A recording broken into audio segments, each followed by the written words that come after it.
Genesis chapter 2 continues the story of creation, focusing more closely on how God created humans and gave them life.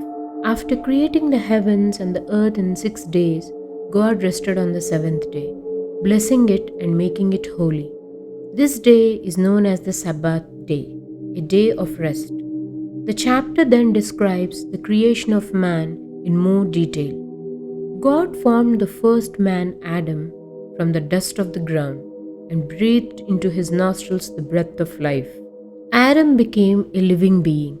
God planted a beautiful garden called Eden, filled with trees that were pleasing to the eye and good for food. In the middle of the garden was a special tree, the tree of life and the tree of knowledge of good and evil. God placed Adam in the garden to take care of it. He told Adam he could eat from any tree except the tree of the knowledge of good and evil. If he ate from it, he would surely die.